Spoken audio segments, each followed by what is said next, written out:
ஐந்து கரத்தனை யானை முகத்தினை இந்தின் இளம்பரை போலும் எயிற்றனை நந்தி மகந்தனை ஞான கொழுந்தினை புந்தியில் வைத்தடி போற்றுகின்றேனே. நமக்கு ஜோதிட ஞானத்தையும் கிரியா யோகத்தையும் தந்த குருமார்களுக்கு நன்றி. ஜோதிட சொந்தங்களுக்கு வணக்கம்.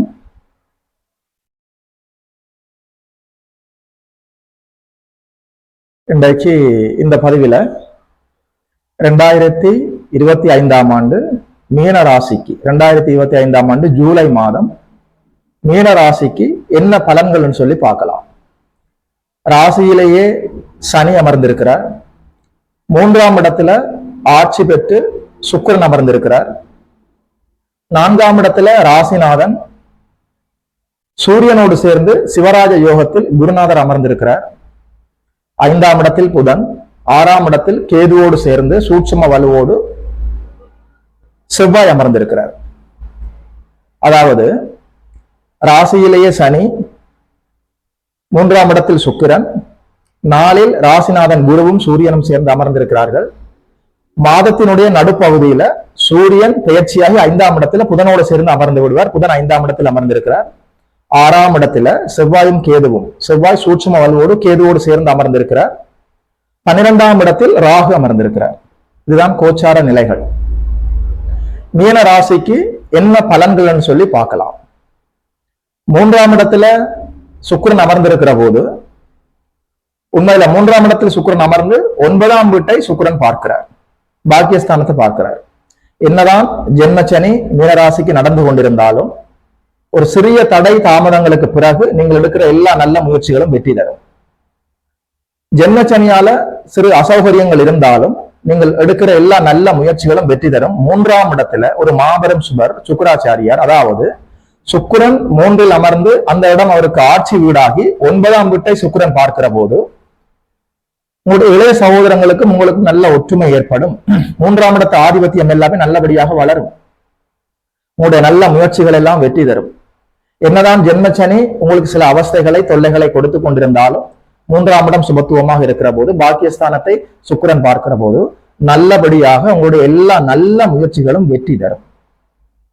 3ஆம் இடம் என்று சொல்கிற போது உங்களுடைய இளைய சகோதரம், உங்களுடைய தகவல் தொடர்பு, உங்கள் அக்கம் பக்கத்தில் இருக்கக்கூடியவர்கள், உங்களுடைய சிறுதூர பயணங்கள், உங்களுடைய தைரியம், வீரியம், பராக்கிரமம், இசை, எழுத்து, கவிதை போன்ற நுண்கலைகள், அதாவது தகவல் தொடர்பு, இது போன்ற அமைப்புகளில் இருக்கக்கூடியவர்களுக்கு, மீடியா துறையில் இருப்பவர்களுக்கு எல்லாமே ஜூலை மாதம் நல்ல பலன்கள் காத்திருக்கிறது. 3ஆம் இடத்தின் ஆதிபத்தியம் நல்லபடியாக வளரும். அது மட்டுமில்ல, 4ஆம் இடத்துல குருநாதர் அமர்ந்திருக்கிறார். சூரியனோடு சேர்ந்து சிவராஜ யோகத்தை ஏற்படுத்தி இருக்கிறார். 4ஆம் இடம் என்று சொல்கிற போது உங்களுடைய சுகஸ்தானம், கல்வி ஸ்தானம், வண்டி வாகனம், வீடு வாசல், அம்மாவை குறிக்கக்கூடிய இடம். 4ஆம் இடம் சுகஸ்தானம், குருவின் இருப்பால நல்லபடியாக சுபத்துவமாக இருக்கிறது. அதாவது உடல் ஆரோக்கியம் மேம்படும். குறிப்பாக உங்களுடைய உடல் ஆரோக்கியம், உங்கள் தாயாருடைய உடல் ஆரோக்கியம் எல்லாமே நல்லபடியாக மேம்படுவதற்கு ஒரு வாய்ப்பு இருக்கிறது. கல்வி கற்றுக்கொண்டிருக்கக்கூடிய மாணவர்களுக்கு உண்மையில ஜூலை மாதம் அற்புதமாக இருக்கிறது. ஒரு தீங்கும் சொல்ல முடியவில்லை. 5ஆம் இடத்துல புதன் அமர்ந்திருக்கிறார். 4ஆம் இடத்துல குருநாதர் அமர்ந்திருக்கிறார். வித்யாகாரகன் புதன் 5இல் தனிப்புதனாக அமர்ந்திருக்கிறார். உண்மையில சொல்றேன், ஜூலை மாதம் 2025 ஆண்டு ஜூலை மாதம் கல்வி கற்றுக்கொண்டிருக்கக்கூடிய மாணவர்களுக்கு நல்ல பொற்காலம். நல்லபடியாக படிக்கலாம். வெளிநாடு சென்று படிப்பதற்கான வாய்ப்புகள் நல்லபடியாக வரும். அதாவது 4ஆம் இடத்துல இருக்கிற இந்த குரு பகவான் 8, 10, 12ஆம் இடங்களை பார்க்கிறார். 8ஆம் இடம், 12ஆம் இடம் நல்லபடியாக சுபத்துவம் அடைகிறது. 9ஆம் இடம் தனிச்சுக்கிரனின் பார்வையில் இருக்கிறது. 4, 5ஆம் இடங்கள் நல்லபடியாக சுபத்துவமாக வளர்ந்திருக்கிற போது கல்வி விஷயமாக நல்லபடியாக மேற்கொண்டு படிப்பதற்காக வெளிநாடு செல்வதற்கான வாய்ப்புகள் வரும். அந்த வாய்ப்புகளை நீங்கள் நல்லபடியாக பயன்படுத்திக் கொள்வீர்கள். 5ஆம் இடம் என்று சொல்கிற போது உங்களுடைய புத்திர பாவகம், அது மட்டும் இல்ல உங்களுடைய அதிர்ஷ்ட பாவகம், பூர்வ புண்ணியம். அதாவது 5ஆம் இடம் நல்லபடியாக வலுவடைகிறது புதனுடைய இருப்பால. 9ஆம் இடத்தை தனி சுக்கிரன் பார்க்கிறார், ஆட்சி பெற்ற சுக்கிரன் பார்க்கிறார். 5, 9 வலுவடைந்திருக்கிறது. அது மட்டும் இல்ல 6ஆம் இடத்துல செவ்வாய் கேதுவோடு சேர்ந்து சூட்சும வலுவோடு அமர்ந்திருப்பது உண்மையில ஜென்மச்சனி காலத்துல மீன ராசிக்காரர்களுக்கு இது ஒரு நல்ல பாதுகாப்பு. 6ஆம் இடத்துல சனியோ செவ்வாயோ ராகுவோ கேதுவோ நல்லபடியாக அமர்ந்திருந்தால் கடன், நோய், எதிரி, ருணம், ரோகம், சத்துருன்னு சொல்லப்படக்கூடிய ஒரு மனிதனுக்கு தேவையில்லாத அவஸ்தைகள் எல்லாமே அப்படியே கட்டுக்குள் இருக்கு. ஜென்மச்சனி காலத்துல என்னதான் சற்று இடையூறுகளை தொந்தரவுகளை சனி கொடுத்து கொண்டிருந்தாலும் கடன் நோய் எதிரி அமைப்புகளால ஜூலை மாதம் மீன ராசிக்காரர்களுக்கு அப்படி ஒன்றும் கெடுபலங்கள் இல்லை. 12ஆம் இடத்துல ராகு குருவின் பார்வையில் இருக்கிறார். நல்லபடியாக வெளிநாடு செல்வதற்கான வாய்ப்புகள் நிச்சயமாக கிடைக்கும். என்னதான் உங்களுக்கு நற்பலன்கள் நிறைய நடந்து கொண்டிருந்தாலும் சற்று எச்சரிக்கையோடும் விழிப்புணர்வோடும் மீனராசிக்காரர்கள் வாழ வேண்டும். இப்போது உங்களுக்கு ஜென்மச்சனி நடந்து கொண்டிருக்கிறது. அதாவது கோச்சார அமைப்புகள்ல ஜென்மச்சனி, அஷ்டமச்சனி, ஜென்ம ராகு இந்த 3 அமைப்புகளும் சற்று கெடுபலன் தரக்கூடிய அமைப்பு தான். ராசியிலேயே சனி பயணித்துக் கொண்டிருக்கிற போது, ராசியிலேயே சனி அமர்கிற போது தன்னுடைய தீய பண்புகளை உங்களுக்கு தருவதற்கு ஒரு வாய்ப்பு இருக்கிறது. அதாவது பயம், கலக்கம், குழப்பம், மறதி, சோம்பேறித்தனம், பிடிவாதம், தாழ்வு மனப்பான்மை, குற்ற உணர்வு, தடை, தாமதம் இது போன்ற எல்லா தீய அமைப்புகளும் உங்களுக்கு சனி தருவதற்கு ஒரு வாய்ப்பு இருக்கிறது. உடற்பயிற்சிகள் நீங்கள் செய்ய வேண்டும். யோக பயிற்சிகளில் ஈடுபட வேண்டும். மனதையும் உடலையும் அறிவையும் சுத்தமாக வைத்துக் கொள்வதற்கு என்னென்ன செய்ய வேண்டுமோ எல்லா தொழில்நுட்பங்களையும் நீங்கள் கையாள வேண்டும். பொறுமையாக, நிதானமாக, கோபம் இல்லாமல் எல்லோரோடும் ஒற்றுமையோடு நடந்து கொள்வதற்கான வாய்ப்புகளை உருவாக்க வேண்டும்.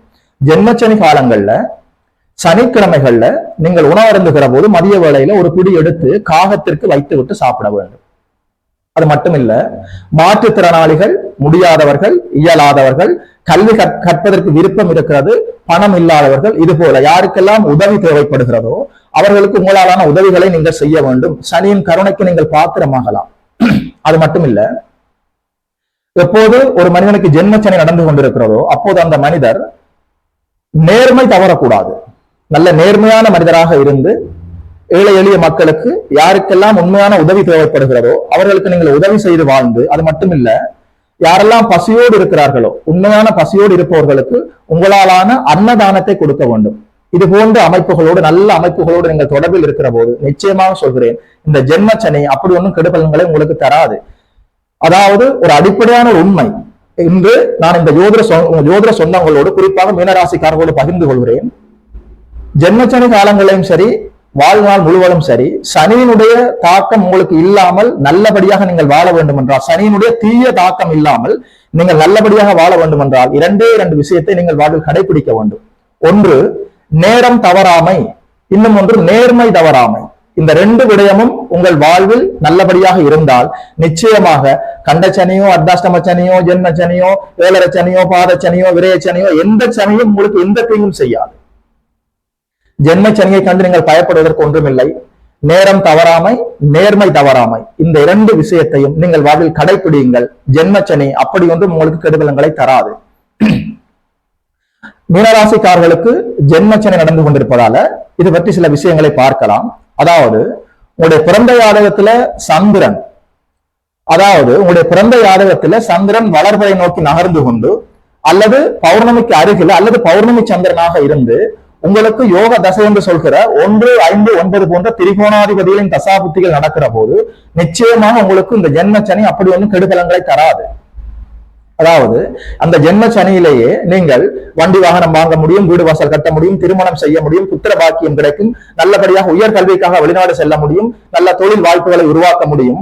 எப்படி என்று சொன்னால், உங்களுடைய பிறந்த ஜாதகத்துல சந்திரன் தேய்பிரை இல்லாமல் வளர்வரை சந்திரனாகி பௌர்ணமிக்கு நிகரான சந்திரனாகி அல்லது பௌர்ணமி சந்திரனாக இருந்து நல்ல சுபத்துவமாகவும் இருந்து உங்களுக்கு 1, 5, 9 போன்ற யோகாதிபதிகளின் திரிகோணாதிபதிகளின் தசாபுத்தியும் நடந்து கொண்டிருந்தால் நிச்சயமா ஜென்மச்சனி காலத்திலேயே எல்லா நன்மைகளும் நடந்துவிடும். ஜென்மச்சனி காலத்துல அகலக்கால் வைக்கக்கூடாது, யாரையும் நம்பி பணத்தை கொடுக்க கூடாது, ஏமாறுவதற்கு ஒரு வாய்ப்பு இருக்கிறது. கண்களை மூடிக்கொண்டு ஒரு அளவில்லாமல் அளவு கடந்த கடன் வாங்கக்கூடாது, கடன்களை திரும்ப அடைக்க முடியாமல் அவமானப்படுவதற்கு ஒரு வாய்ப்பு இருக்கிறது. காதல் என்ற பெயரில் கற்பை பறிகொடுப்பதற்கு கூட ஜென்மச்சனியில் ஒரு வாய்ப்பு இருக்கிறது. அதாவது உங்களுடைய பிறந்த ஜாதகத்துல 6, 8 போன்ற பாவத்துவ அவயோக தசாபுத்திகளும் நடந்து உங்களுடைய பிறந்த ஜாதகத்துல சந்திரனும் ஒளி குன்றி போய் அமாவாசையை மிக நெருங்கி அல்லது அமாவாசை சந்திரனாக இருந்தால் நிச்சயமாக ஜென்மச்சனி காலத்துல சற்று உஷாராக இருக்க வேண்டும். மற்றபடி ஜென்மச்சனியை கண்டு பயப்படுவதற்கு ஒன்றுமில்லை. என்ன இருந்தாலும் 3ஆம் இடம் வலுத்திருக்கிறது, 9ஆம் இடம் வலுத்திருக்கிறது, 4ஆம் இடம் வலுத்திருக்கிறது, 5ஆம் இடம் வலுத்திருக்கிறது. உண்மையில எல்லா நற்பலங்களும் ஜூலை மாதம் மீன ராசிக்காரர்களுக்கு நடப்பதற்கு காத்திருக்கிறது. உங்களுடைய பிறந்த ஜாதகத்துல அவயோக தசாபுத்திகளும் நடந்து உங்களுடைய சந்திரனும் பிறந்த ஜாதகத்துல சந்திரனும் ஒளி குன்றி போயிருந்தால் சற்று எச்சரிக்கையோடு நீங்கள் நடந்து கொள்ள வேண்டும்.